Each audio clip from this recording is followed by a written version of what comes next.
Audrey, it would be very helpful. I mean, if you can take us back to the early stage of the fight against this virus.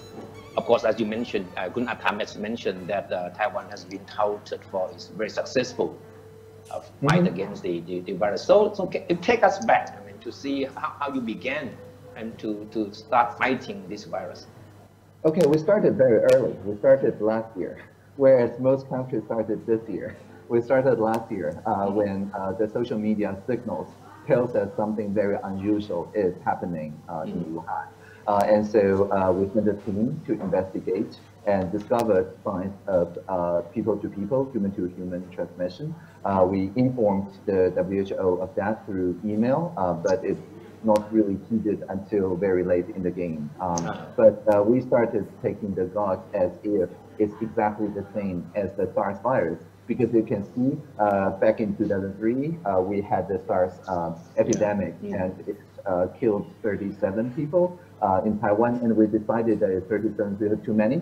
So we have a mobilization plan, including complete legal and technical mechanisms and centralized decision-making and efficient integration and coordination, which is what we discovered after SARS, that what we needed all along. And so when this time happened, we treated, without knowing anything about the new SARS virus, that this is exactly the same as SARS. So we began very early on in monitoring at the airport, in making sure that everybody learns again about hand sanitation and mask wearing. Yeah. But starting early could also be a problem because people might be suspicious as to why you need to be so strenuous with all these measures, right? I'm sure there must be some question from the public.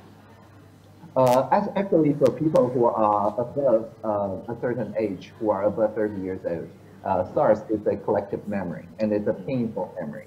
And so as soon as the government says this has the potential of being a human-to-human transmission and mutation of SARS, actually the people clamored for the government to do more. The people complained, but they complained that we're not doing enough. It's the other side of the problem. And so people complain that we should completely, for example, prevent air travel between the entire PRC and Taiwan, not just Wuhan, and things like that. And we have to keep it a little bit balanced. I see. So the people were there supporting the government from the very beginning. They're actually making sure that the government delivers more when it comes to anticipating the outbreak. Because in Taiwan, the social sector, the civil society is very robust, and we have a very thriving journalistic community. And so the journalists, just like detectives, serve as the early warning system. We rely on the journalist community to warn of the potential issues when it comes to the outbreak. And so I think the journalistic community, in addition to the NHI system, to the central coordination system, is one of the heroes of the Taiwan playback. Minister Audrey, it was quite early response to the virus.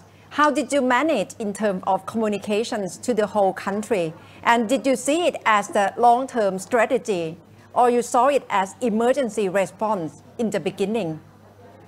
Yes, so we have a comprehensive counter-disinformation plan, and the plan can be summarized in very simple 3 words. It's called humor over rumor. And so we make sure that the Ministry of Health and Welfare has a spokesdog. And so every day during the press conference, when the Central Epidemic Control Center's commander, the Minister of Health and Welfare, answers all the press conference questions, and he leaves no questions unanswered. He answers everything, relying on journalists as a partner. Right after the press conference, which is already translated into sign language and so on, it's translated into very simple picture cards by the spokesdog for MOHW, so that it can become very funny. We can add some lyrics. It makes people laugh about it, and so people are willingly sharing this information, including on how to wash their hands properly and so on. And so this kind of comic relief both makes people more participatory, but also makes the ideas easier to remember. The pandemic has again brought up the question of Taiwan's role in international organizations, and of course in this present context in the World Health Organization. So how do you think the aftermath of this pandemic will help in Taiwan's role? I know Taiwan has been eager, and in fact it is doing a lot in helping the world coping with this pandemic. So you think the whole thing will have a positive effect on Taiwan's role in the future? Definitely, and it's not just that Taiwan can help Taiwan is already helping. Through a series of joint statements and bilateral collaborations, we are contributing to the global health community already. But what we want to say specifically is how we work with the social sector, the private sector, the academia, and the journalistic community. I think that part of cross-sectoral collaboration, instead of everything relying on one single central command, is the main model that we want to share. And already in Thailand, I joined a workshop run by PBS, and later on a workshop by the Chulalongkorn University, talking about exactly this kind of data collaborative. And so I think this kind of collaboration is what we want to share in the world, and maybe the multilateral organizations can learn from this kind of multi-stakeholder collaboration even more.